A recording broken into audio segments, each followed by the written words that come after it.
You're welcome to Let's Talk. So sit down and talk. We need to sit down and talk.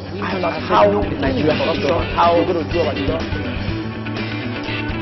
You want to stand up and say no to corruption. We're going to do our job because I think the system. You are not just doing good for yourself or for the nation alone. You also do good for the future. Boko Haram is an attack. It's a spiritual attack. It's a satanic attack on Nigeria. We must, if we come to recognize it, we will understand then how to look for the solution. The Sovereign National Conference, how do we want to achieve that in our present system? We need to sit down and iron out how Nigeria should be governed.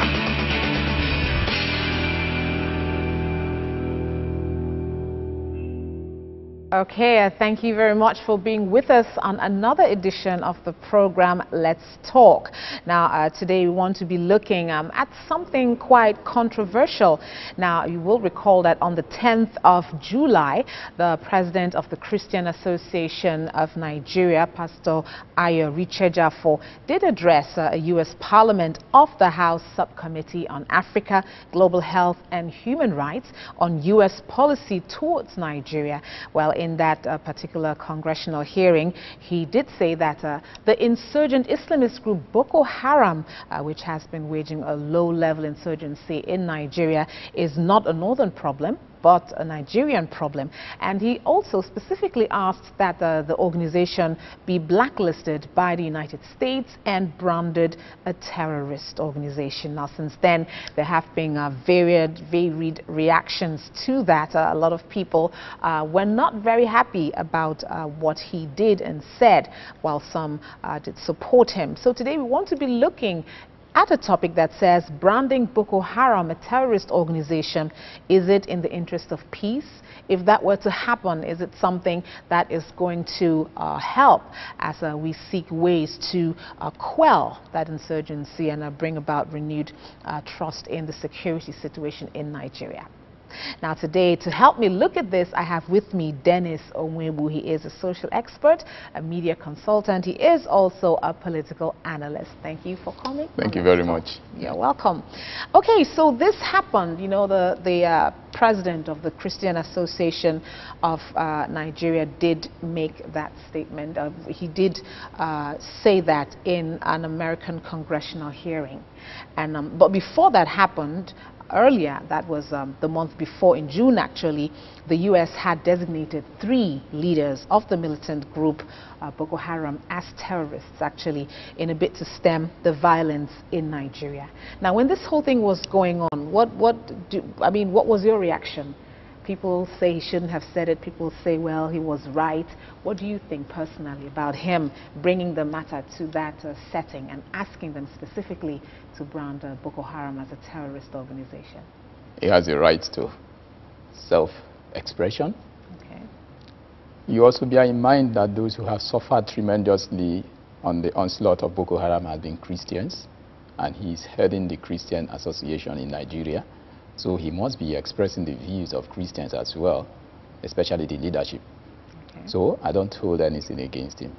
But we have to be careful as a nation when we cannot guarantee security to people as much as we should as a nation. Then they are often left with no option than to do self-help. Okay. So if he felt that the Nigerian state was not doing enough or adequately to secure the lives of Christian members, then he felt that the U.S.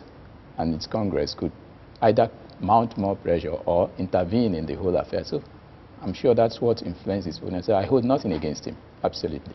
Okay. Now, I know that the United States is also trying to be very cautious in branding Boko Haram as a terrorist organization. I want us to take a look at some of the implications that would arise if Boko Haram were to be branded a terrorist organization, blacklisted by the United States. Can we look at some of the implications of that?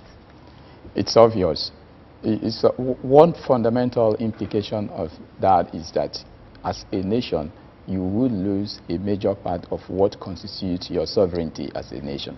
Okay. What that means is that the United States and its allies could strike in your country without notice, without approval. Neither will they even concede to inform the government if they have to attack any organization like or they member. did in Yes, just like Pakistan rather, when they when they had to go for Osama bin Laden. If the organization is staying in your country and you are not able to curtail it and it's been ranked as a terrorist organization, then it comes into the list of those that can, for the interests of rights people in the society, safeguards, security, and all that. So the implication is wide, and I'm sure that's why the Nigerian government is making some of the resistance it's doing. Okay, are there any good things that could come off it? You know, some people say, okay, with that, just like you've mentioned, you know, it would probably give them the right, that the American nation, the right to probably capture or strike, you know, without fear of breaching national sovereignty and all of that. But is there any other thing that could stand as an advantage? For some people who feel aggrieved by, especially who have lost their loved ones in the last couple of years since the Boko Haram insurgency started, they will be, obviously they will jubilate if such things happen. That's just it. Even when the three leaders of Boko Haram were blacklisted, some people celebrated it for obvious reasons. So if, for instance, there's going to be an attack from outside to, in quote, avenge those who feel aggrieved for their losses, such people will celebrate and they welcome it. Okay, well, we are looking at the topic that says branding Boko Haram a terrorist organization. Is it in the interest of peace? Now, some people actually have advocated against that happening. You know, they say that if Boko Haram is branded a terrorist organization, it would kind of internationalize them, you know, and maybe give them a high sort of ranking. It's like they would come to the notice of organizations like Al-Qaeda. It's like giving them more publicity than actually should be given to them. What do you feel about that? Are they not? Several of the reports indicate that these people have left being a local organization. They have a lot of foreign and international sympathy. The operations and the dimensions of it will also indicate that there is a lot of infiltration from outside the country. So it's not quite new if that happens. Of course, we knew about, most people got to know about Boko Haram from the international media. When Al Jazeera did the publication it did, the program it did on the killing of the Boko Haram leader Yusuf, it obviously became an international. And you would also notice that the dimension of their operations had escalated from that point. It's obvious also that there is a lot of foreign infiltration in the Boko Haram that we used to know. And so it's not something that is quite new, and I'm not sure the American intervention thing would make it new. But then, as a Nigerian, I would rather we be able to curtail our own situation than allow foreign. There are a lot of seeming, in quote, advantages, but then there are so many disadvantages as well, because in the long run, when you have the capacity, how do you manage your issues? If you don't manage it properly and allow foreign intervention, then you pay a dear price for that, because every other group could also begin to spring up and get such international attention, and yes, things will begin to go real wide. Okay, well, at a meeting with the House of Representatives Committee of Foreign Affairs in Abuja, the Permanent Secretary, Ministry of Foreign Affairs, Ambassador Martin Uhumobi, said that U.S. Congress should have sought the government's opinion instead of that of a particular religious leader. Do you think that was the situation here, that they actually sought the opinion of him?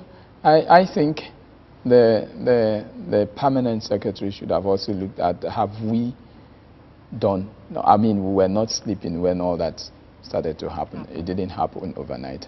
How much also have we done as a government, especially they in the External Affairs Ministry, to speak to the outside or to establish contact with relevant organizations, government institutions, to also make the case for themselves? Would you have to sit back always and expect you be called? Remember, the CAN leader was not in Nigeria.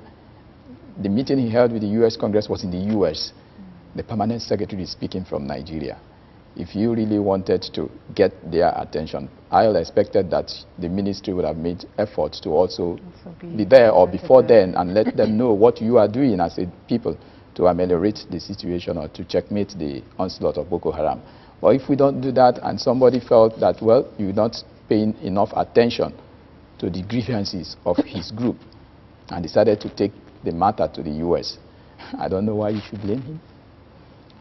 Okay, well, I'm still talking with Dennis Onwebu. He is a social expert. He is a media consultant and a political analyst. And we're still looking at whether the branding of Boko Haram as a terrorist organization is in the interest of peace for the nation.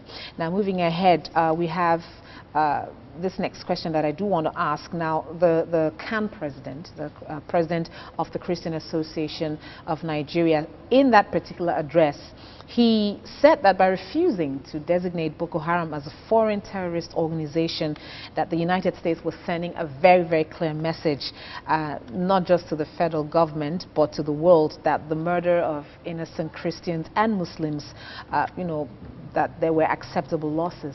What do you think about, you know, the way he put it to them? It's like saying, look, if you don't do this, it means you are in support of the killing of innocent people. Yes, because again, he's also coming from the background that the American state had been known to take certain drastic stand against such things. Okay. But I also understand, he has his point. I also know that the American state is not oblivious of the dimension of what is happening, the reports they have, but so I'm also sure that they may not have seen it in the dimension that the CAN president may have put for them to intervene. You have the American presence here, the embassy is here in Nigeria, and there must be regular reports. If he gets to that point, I'm not sure they will need him to say it before they do, because he didn't persuade them before the 3 leaders of Boko Haram were blacklisted. So I think, understandably, yes, he was trying to make a strong case for the group he represents and for the interest of peace. Remember, all this boils down to trying to find a solution to get to peace. So if the government has not done enough, in quote, in the eyes of people, then people are bound to want to seek alternative measures and way to deal with the situation. Okay. So I think that is what influences. Do you think he was able to make his case strongly? Do you think that with what he has put on the table, that the American government will actually consider doing that? I don't know if that is enough for the American government to take the stand he wished they do. Because American interest is also American interest, not a personal thing. It is. It is. But we do know that the UN headquarters was bombed in Abuja. So you could say that certain of their interests were also. Yes. Just like every other, UN is not America, you know. Okay, it's a global it's a global organization. You have to appreciate the fact that also if America is going to take certain decisions, it must have allies who are supporting such positions. It's not going to be an isolated case as we often think sometimes, even though it's going to be in the forefront, but you get the support of other nations. Remember, the superpowers are there. The veto vote is still there, and there are countries that could be opposed to such move and see it as too drastic. Okay. So it's not just as easy as asking the U.S. to, oh, you must do this, and then the U.S. goes ahead to do that. It's much more. Diplomacy is a global thing. Okay.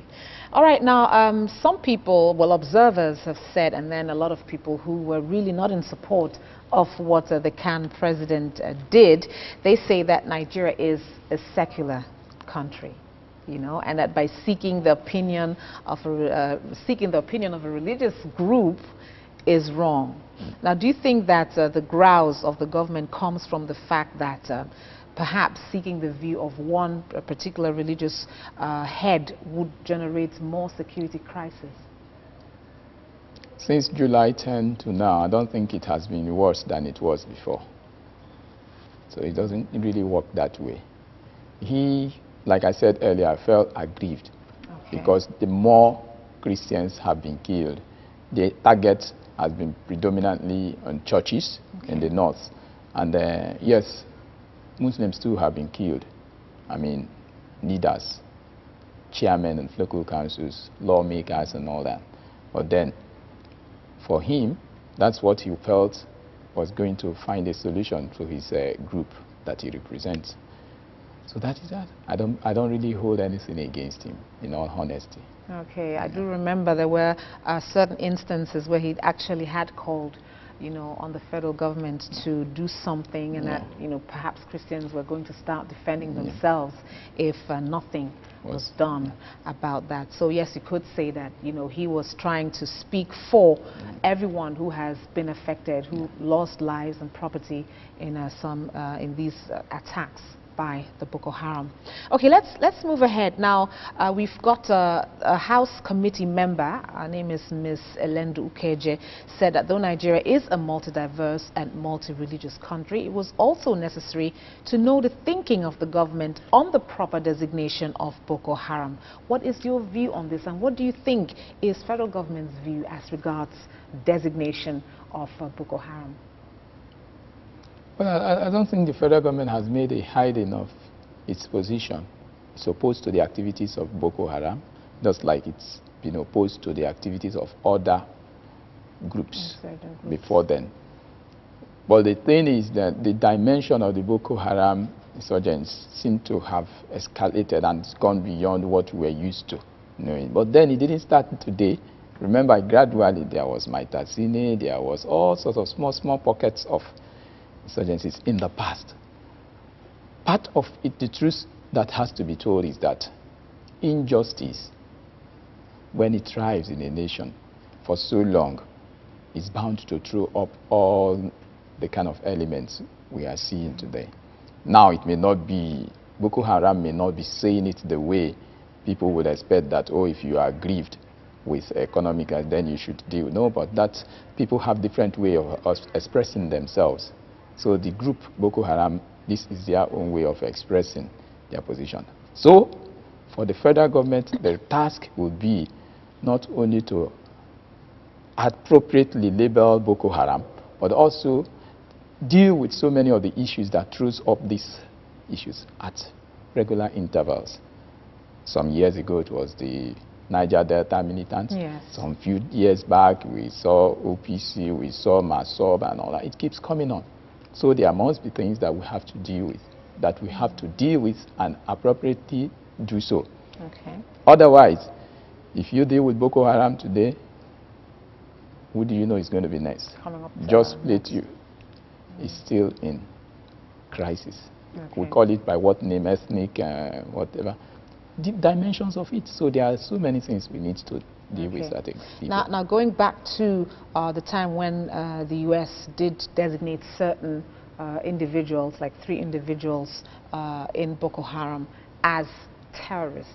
And you know, when we talked about the implication of what that could mean, does it mean that in trying to maybe capture these people that were named, does it mean that the United States has the power to just come into the country and maybe attack or, you know, do anything because these 3 people were designated as terrorists? Yeah. So they could do that? If need be, it could be done. Okay.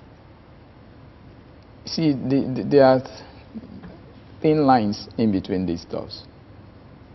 They are quite thin lines, and nothing is actually impossible because they have not labeled the organization, but these individuals. That means they've isolated them, so they could be taken out while the organization could still remain. Okay. All right. So, and if that, we begin to look at the dimensions of this when it has happened in other places and all that.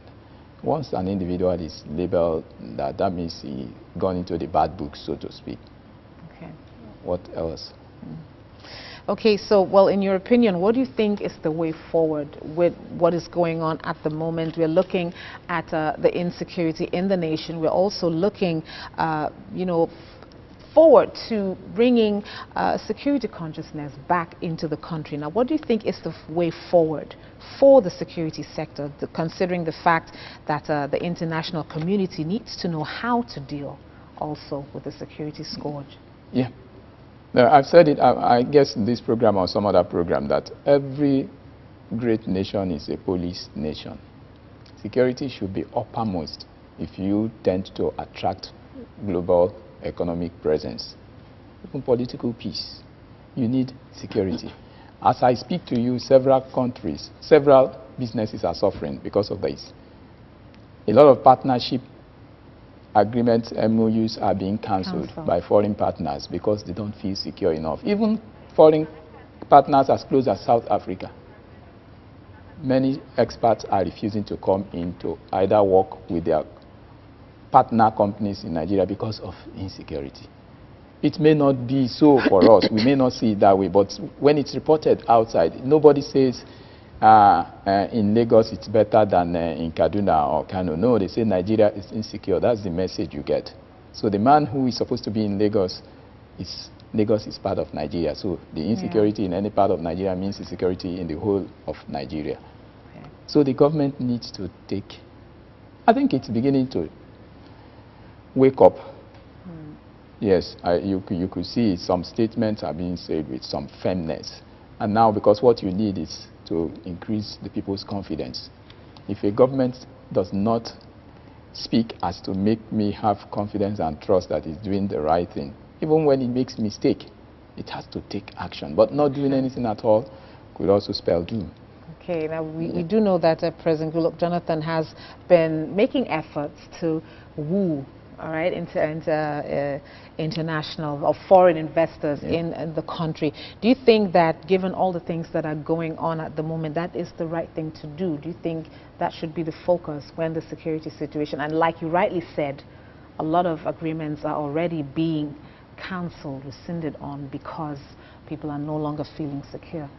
Well, it's one thing for the president to always, I think it's normal for a president to say, come, my country is good enough place for you to invest. But then it's one thing for him to deal with this issue at home, because you have to make your bed properly so as to attract people to come into it. I don't hold it against him, but it's just that he has to double the effort at ensuring peace. He has to be more convincing when he speaks about issues, when he reacts to issues concerning insecurity, such as to cause Nigerians to also have confidence that, yes, we have a leader who is responsible for us. Okay. I mean, some few months ago, he committed what I see as a blunder when he says he's not a lion, he's not an ex-general. So, in other words, you are telling people that I can't trust you enough to be able. But yet, as a president, he is all of that rolled into one. I mean, as a Christian, the Bible tells me that the righteous is as bold as a lion. Okay. I think the president is a Christian and he should know that. Okay, and I don't see that as the commander-in-chief of the armed forces, so he's a general. Okay, or perhaps he will come to that realization quickly. But one thing is clear, that the efforts have to continue to ensure that Nigerians are going to feel secure again in their country. Now, whether the branding of Boko Haram as a terrorist organization or not is going to bring peace remains to be seen. But the point is, all efforts have to continue, not just on the side of the federal government, but on the side of all Nigerians. We've been looking at branding Boko Haram as a terrorist organization, and we tried to figure out if that is in the interest of peace. And I had been talking with Dennis Onwewu, who is a social expert, a media consultant. He is also a political analyst. Thank you very much for sharing with us today. And thank you as well for being part of this edition of Let's Talk. Let's do this again very, very soon. You're welcome to Let's Talk. To sit down and talk. We need to sit down and talk. How Nigeria is done, how we're going to do our job. You want to stand up and say no to corruption. We're going to do our job because you're telling the system. You are not just doing good for yourself or for the nation alone, you also do good for the future. Boko Haram is an attack, it's a spiritual attack. It's a satanic attack on Nigeria. we must, if we come to recognize it, we will understand then how to look for the solution. The sovereign national conference, how do we want to achieve that in our present system? We need to sit down and iron out how Nigeria should be governed.